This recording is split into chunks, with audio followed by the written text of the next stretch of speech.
I'm Ryan Snyder, and on today's episode of the Blue White Illustrated Recruiting Podcast, Sean Fitz and I are going to get into the big win at Auburn, what it means for recruiting moving forward. There was also a big On300 update this past week. Penn State now has 12 guys in the top 300, so they add a few there. We'll get into all that. A few other things as well, looking at a big official visitor coming on to campus this weekend, and I put in an RPM pick that I think you guys are going to want to hear about. Let's get into it.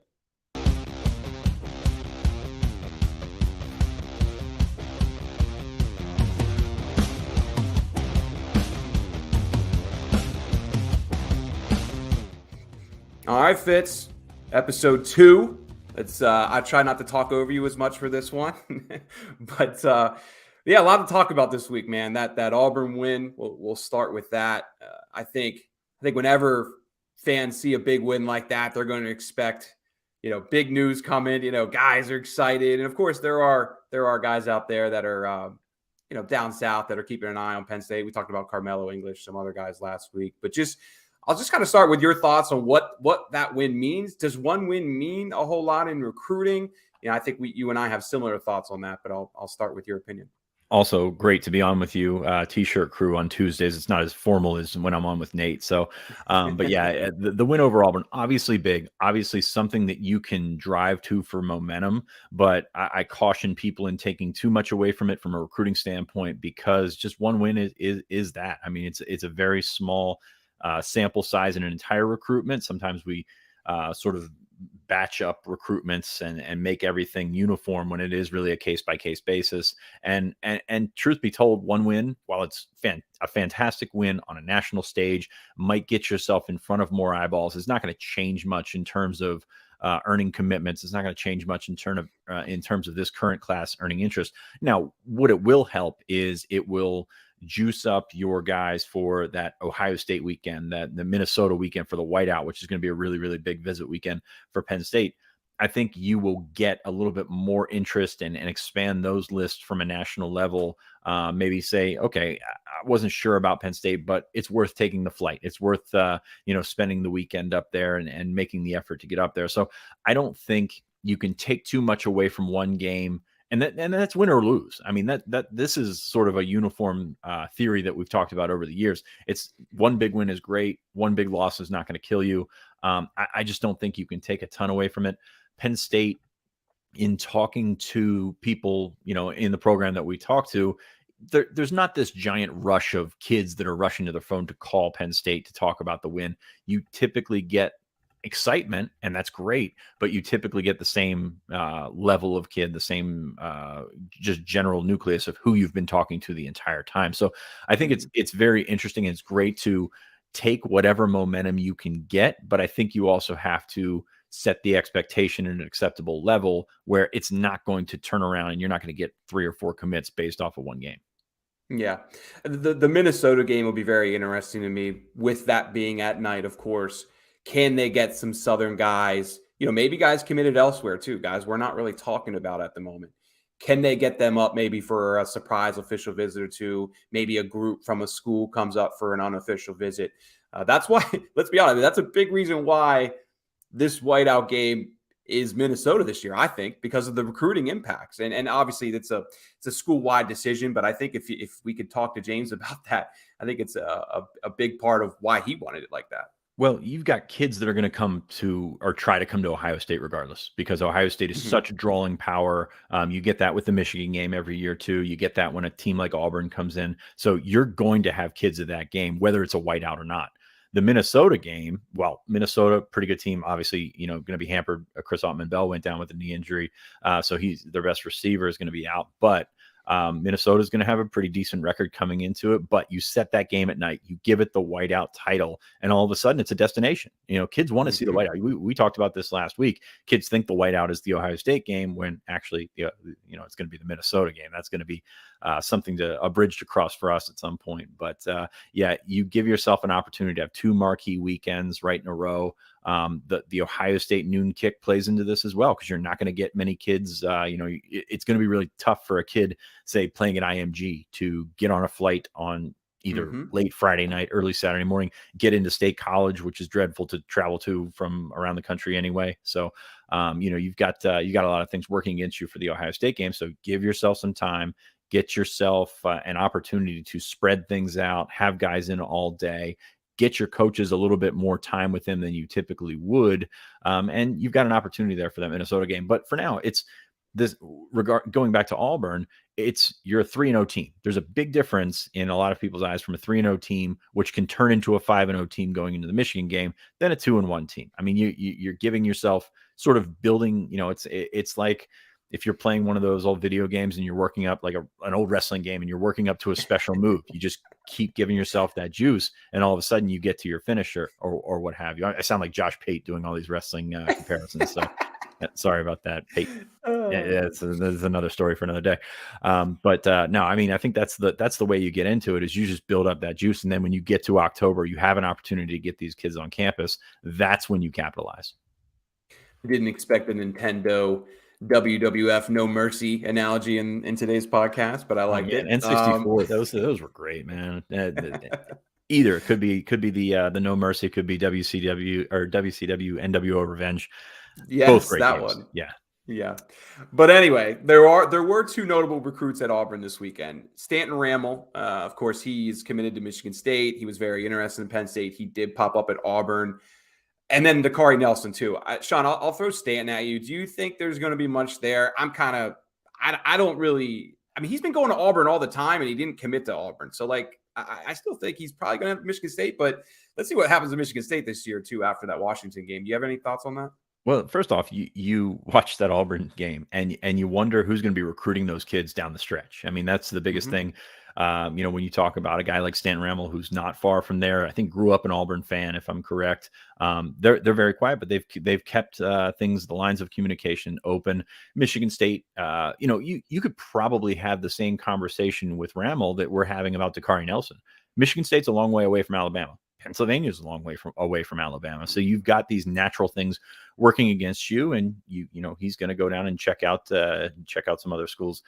He's been to Penn State twice, and that didn't put him over the first time. So it's going to be tough. But if Michigan State does struggle and you see something, you see an opportunity, if you're the Penn State staff, to try and work some things out and try and make some things happen, then you're going to do that, especially at offensive tackle when there's very, very few names on the board. We talked a little bit about that, or I talked about a little bit about that in my S Zone on Monday. Very few names on the board. You would like to have a bigger pool to pull from. It's just it's not happening right now. So that's one thing where you could sort of twist that back into Penn State's favor, but I would have a tough time seeing Stanton Ramel ending up at Penn State. I think they're probably like a third school here. You got Michigan State, you've got the hometown school with Auburn, and then Penn State is kind of a medium between those two. Yeah. So one thing I will note with Ramel that I learned through that process is he's from New York. I think it's Rochester or Binghamton, I believe. Yeah, definitely upstate New York. Yeah. He moved to Alabama during COVID to keep playing football. So that is something to keep in mind. I'm not sure if he's an Auburn fan. I think there might be something to that. I kind of faintly remember that. Somebody told me that. I was thinking he was an Auburn fan, but I couldn't. Again, it's not a lifelong type thing, but he's right there, and I think he would side on that Auburn-Alabama battle with the Auburn side because he's just been there. He's been there a ton. Yeah, and that's what's so interesting to me is everybody thought it was Auburn the whole time, but just because of all the visits, but really, I think Michigan State, I mean, obviously he's committed now, but it was becoming clear that Michigan State was the school there. Anyway, Dakaari Nelson is the one I think we really need to talk about. And I was able to catch up with Dakaari, on Sunday, I believe it was. Look, I mean, he's been very honest about the fact that, yes, he's kept the staff in the loop with all these visits. I shouldn't say all these visits. It's only been 2. Went to Ole Miss in July. Now went to Auburn for the Penn State game this past weekend. He told me that his only other visit in the works is the whiteout game. I kind of asked around about that in an informal setting too to other people, and that does seem to be the consensus there, is that the whiteout game is the only one that he's currently planning. We'll see if he ends up at another visit or two. What's interesting is just that before he committed, taking visits during the season was was a consistent theme in every interview that I had with him. But he's also made it very clear he loved what he saw this past weekend. He said he was sitting with all the Auburn fans, and when Penn State would score, he'd jump and try to be subtle about it, which I thought was interesting. And a good relationship with Dex. Of course, James Franklin and Dex were down to watch him this past weekend. They got a big win. Dakaari told me he had about 14 tackles, and I believe he had a 96-yard pick six, something like that. So obviously a great performance with Penn State's coaches there in attendance. But right now, I think there's reason to feel good. Sean, of course, you wrote about that, a couple of days leading into the Auburn game that Penn State feels good. And everything I've been told is Penn State feels good. So I don't think there's a reason for fans to worry, but I also wouldn't be totally shocked if he did end up visiting another school at some point this season. Yeah, I mean, that distance isn't changing. That's a long way from here to Alabama. So you've always got that in the back of your mind. But he went there on Saturday, and you couldn't ask for a better showing from the Penn State defense. I'm sure he had a smile on one side of his mouth, because that was a real, close to ideal for Penn State for that to happen. Still going to, keep an eye on him. But, we talked last week or in our trimmings piece about, Penn State actually felt pretty good. He wanted to see them in person. He wanted to see them in the whiteout game that he told you that he was coming to. So probably feel better than I should, better than I usually do, based on the distance there. The fact that he's only been up to campus, I think, just twice. But he did come on his own dime last year for the Rutgers game. So, more power to him. I think that the interest, the fact that he's been a leader on the recruiting trail is certainly a positive for Penn State. And, as out of region commits go, you're feeling pretty good about that one. I've talked about that Rutgers trip before. He and his family drove from Mississippi to Penn State with babies in the car, just up for the game and right back. Can you imagine? What was that game? Was it like 14-7 or 20-7? I don't know. It was a low scoring. That was the flu game. Yeah, game. That was, yeah. So anyway, just good for him. Yeah. Can you imagine that drive? That's legitimate interest right there. Right. So it's good that it ended up working out for Penn State so far, and I think there's reason to feel good, but obviously a couple more months to go. Let's transition into the On300. This will be a topic, I think, on our boards here for the next couple of days, and there's good and bad with it, depending on how you want to look at it. I think more positive than negative. Penn State had 10 On300 players coming into this week. They now have 12. That's obviously a massive positive. I did have some people asking me, why haven't they moved up in the rankings? I just want to clarify. Our rankings are the On3 consensus. They are based off of what 24/7, Rivals, ESPN, and On3 have. So obviously, the On300 only impacts a quarter of that whole ranking system. So that's why they're still at number 12. I think some people still get confused with that, but I want to make sure I clarify that. I'll go into I don't want to list off all these guys. I will start with Jven Williams. No change there for Jven. He remains Penn State's only 5-star player. I was just out to watch Jven this past weekend.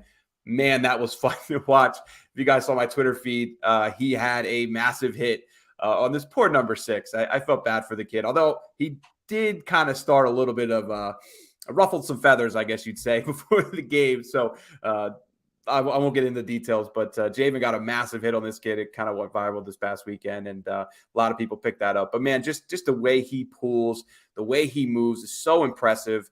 Is he going to be a tackle down the road? I think he's going to probably be more of a guard, man. The more I watch him, as well as he moves, we'll see how it plays out. Of course, he has the length to play. Here's this hit I'm talking about. I feel bad for this kid. Oh, God. But, yeah, I just got to watch Jven this past weekend. It was a fun experience. Great kid. And some nice clips there for fans to watch. But just a couple others. Alex Birchmeier, I'll stop with this one because Birchmeier, I think, was the one that grabbed most people's attention. He was previously number 29. And being at number 29 puts you right on the cusp of being a 5-star player. He drops to 60 overall, which, of course, now solid, obviously a great 4-star player, high 4-star, but he's probably not going to end up being a 5-star. My talk with Charles Power was pretty simple. He thinks a lot of other interior offensive linemen have caught up to Birchmeier, which it makes sense in some degree. I'm not watching all these other guys, but the one thing Birchmeier had on these guys in the past year or two was his early advancement. He was so well from a technique perspective above these guys. That was Charles' reasoning for moving him down. He really just had other guys kind of moved up more than anything. Sean, just kind of your thoughts on it. Obviously, it's a little bit below what 24/7 some other sites have, but he's now number 61, and I think he's going to be probably firmly in that 50, 60 kind of range here to end out this class. Yeah, I mean, you're kind of splitting hairs in the middle of that top 100. I'm a big fan of Birchmeyer in terms of I think he's a safe prospect, but a little bit different. We talked so much about Landon Tengwall being a safe prospect and being advanced and all that kind of stuff, but Birchmeyer, I think, a little bit more athletic. He's got the wrestling background, of course, and the wrestling background keeps him at 285 or under, so he's still got room to grow and sort of be shaped in the way that Penn State wants to shape him. So am I a fan of the drop? I get it. I'm not a huge proponent of dropping him that far, but yeah, I can see why you would take that approach. I mean, he's got good numbers, got good shuttle numbers, which you're talking about an interior guy all the way, so you want to see some short area quickness in a relative form, not compared to receivers and things like that. But I mean, it kind of probably all levels out in the end. I think he's a top 50-ish player, and putting him at number 60 is not an insult. I mean, that's the thing. Actually, none of these rankings are an insult. I mean, you talk about a 3-star player. 3-star players are pretty damn good. So yeah, that's kind of my take on Birchmeyer. Looking around, Tony Rojas moved up. He had another big weekend on the offensive side of the ball and on defense as well. But you know that they don't keep stats as well on the defensive side of the ball. Rapelier moved up, Joey Schlaffer moved up. So that was one that caught my attention. He's up to number 234. I didn't realize he was 253 to begin with. So he's number 3 in the state now.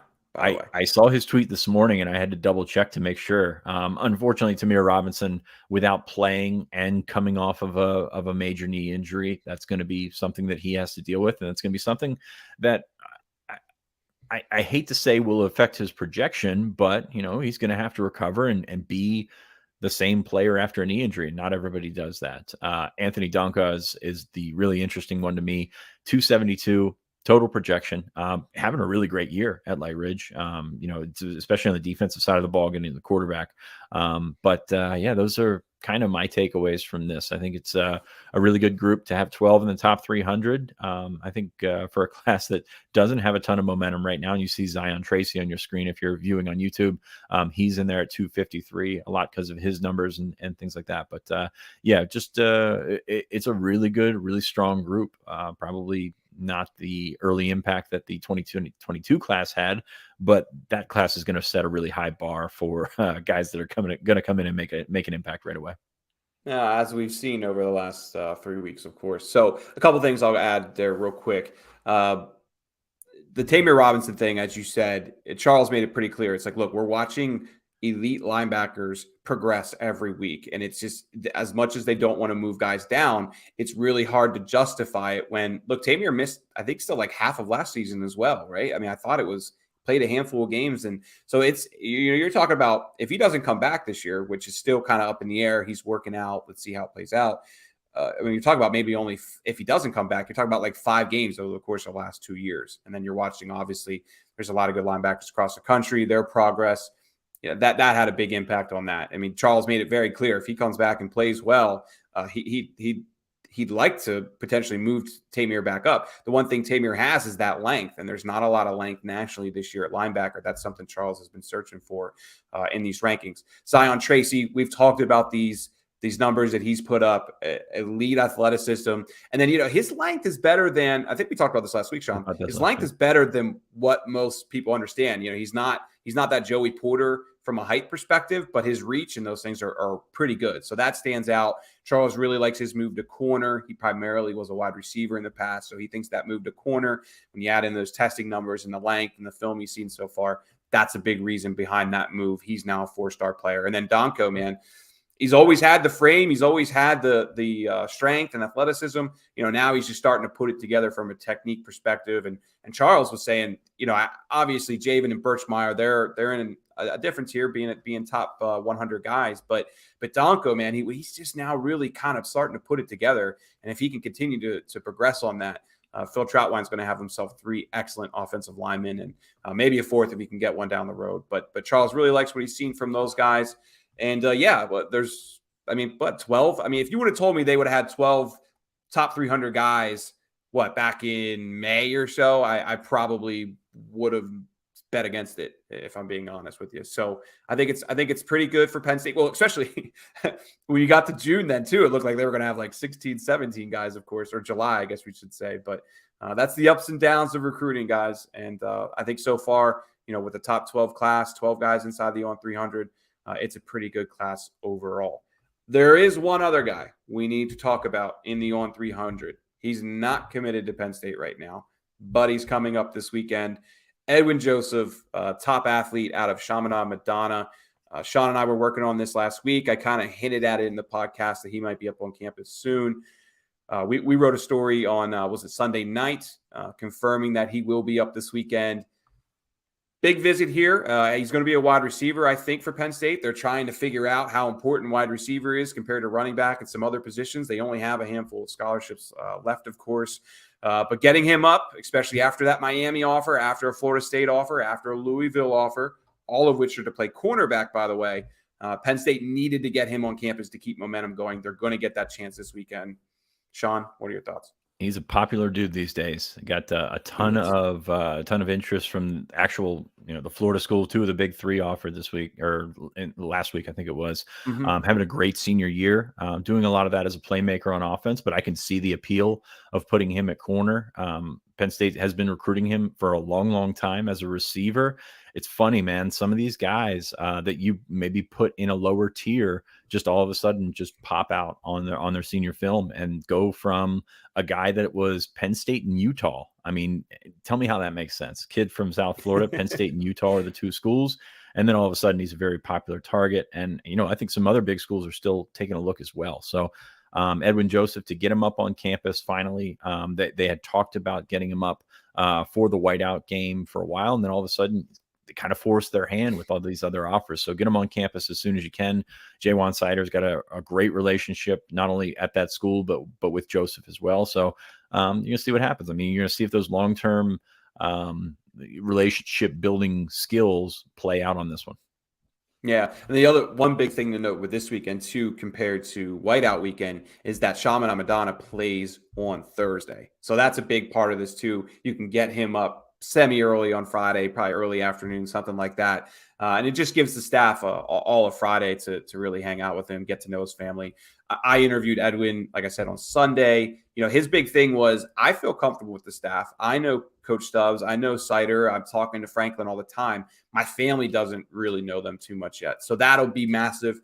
The good thing is Penn State probably does as good of a job with that as anybody out there when it comes to taking care of families on official visit. Not that obviously that's always important for all these schools, but I don't know how many players we've talked about, love that part of how much their family gets taken care of during these trips. Yeah, if you're Penn State, you're hoping that relationship and the comfort level can overcome the distance, because that's going to come into play at some point. You're going to see how hard it is to get to State College, not only for Joseph for just a weekend, but for a family on a football weekend. That's something you have to take into account. But yeah, like I said, they've done a great job in, if that kid's in Virginia, he's probably already in the class, but they've done a great job of sort of setting the base and setting the table. And they have had success like that with Florida kids in the past couple of cycles. And, you see a couple of guys that are, coming up from Florida and playing right away and being comfortable. So I think that's really what you have to push if you're Penn State, because he is going to check out these other schools. I think he's been to Miami a handful of times, since the season Twice. started. Yeah. So that's a handful for some. You never know. Some small handful for some people. But yeah, I'm sorry. I'll be curious. A little thing I'll say here, Sean. I'll be curious to see if he visits Florida State. He hasn't talked about that yet with me. He did say he wants to go to Louisville for maybe an unofficial and then an official later. Utah still wants to get him up for an official. His timeline seems to be down the road. But there's so much talk about Miami. We'll see about that. As you said, I think Miami should probably be considered the favorite there at the moment. He flat out said, like, distance from home isn't going to be an impact, but the fact that I can constantly visit Miami probably will impact me. So I appreciated that honesty. I thought it was, that's what I would expect him to say, but not every recruit says that, if I'm being blunt. One thing I'll say, just Ohio weekend doesn't look like it's going to be much of a visitor weekend. I think this is who we're going to be focused on. maybe a couple committed guys, but right now it looks like mainly just a handful of potential walk-on guys coming up. We'll see where that progresses later in the week. But right now, I think Edwin Joseph is going to be the main guy. I think Jven Williams said he's going to come up, maybe one or two other commits, but looks like a pretty down week. I would expect Northwestern to probably be a little bit down, although it's a 3:30 kick now. 3:30 so kick maybe now. they can, maybe they can get some more guys up for that. But go ahead, John. Yeah, it's just MAC opponent, noon kick. I mean, just kind of set the table for, and it's not the Ohio was a little boost because of the Lemming thing. So, and it was the home opener. So there's not much from a recruiting standpoint. There's not much going for it. And that's fine. I mean, you're going to have games like this. And they always have games like this. And, you just hope that when you host a 2025 or 2026 kid, maybe he turns into something. This becomes one of his core memories in his recruiting. It's also why I'm heading off to see Quentin Martin on Friday night. You guys can keep an eye on those recruits for me. I will be driving back late night from Pittsburgh. He's playing Thomas Jefferson, by the way. That this is like a pretty big game. Quentin's been telling me for months. This is the game I got to attend. Bell Vernon, Thomas Jefferson. So looking forward to seeing what he can bring on Friday night. Actually, I already know. I hope you can go viral again. Yeah, I hope you can go viral again. So. Hey, I didn't expect that to happen. I mean, I knew it was a massive hit, but a lot of people took notice of that. All right, big news. RPM. Sean, you've already put one in. I'm joining you now. Kevin Haywood. Guys, this kid's coming to Penn State. At least I think he is. Sean thinks he is as well. 6'7", 280 offensive tackle prospect out of Archbishop Wood. I'm jumping on the bandwagon with Sean. A few of our other colleagues have done so as well. I just think it's a matter of time here, and I think it could be a little bit sooner than later. Sean, just kind of what are your thoughts with Haywood here? I think we both totally agree that this is Penn State's to lose. You just don't like to leave things open to interpretation, do you? I mean, really anything can happen. He's got some good offers so far, and I think some more schools. I mean, he's just getting his feet under him as a high school player, as a starter at tackle, and so far looks really good doing so. He came up to camp twice for Penn State this summer, earned an offer there, and now that you've got it on tape, you're feeling pretty good about it. Penn State's pushing. We said, or I said when they put in the pick that he was in no hurry. In talking to some people, they think it might be sooner than they think. So you got Cooper Cousins in the boat. If you can push Kevin Haywood across the board or across the line, then you're in a really good spot there. So I agree with your pick here. Obviously, I've already put mine in. It's the type of guy that you want to lock up. And I mean, this is a big kid. He's 6'7" plus. He's still, I think he's still growing.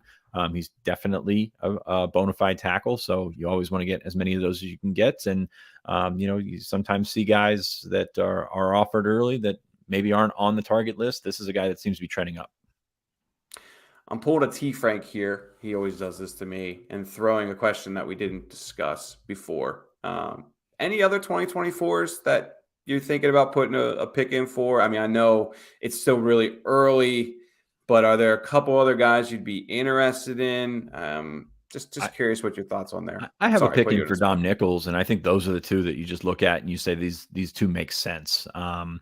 Given where they're at right now, I don't think there's an urge to move forward for a lot of these kids. They want to see games. They want to maybe check out those junior days in the off season. So it's just a matter of what's in your backyard and how interested those kids are. I mean, you remember playing NCAA 13 or whatever, and some guys that you would offer and they commit right away. I mean, those are the type that's a Cooper Cousins type thing, and there's not a ton of them hanging around that are in your echelon of where you're recruiting right now. And I think that's really something to keep in mind. So those easy ones, quote unquote, nothing's ever easy in recruiting, but those easy ones are few and far between, especially in the internet era when these guys want to have offers. These guys want to see schools and they want to check out things and do photo shoots and all that kind of stuff. So I don't think nobody really screams I'm coming to Penn State right now, but that's something that they're working on, and that's something that they're doing fine with. I mean, I don't look at this 2024 class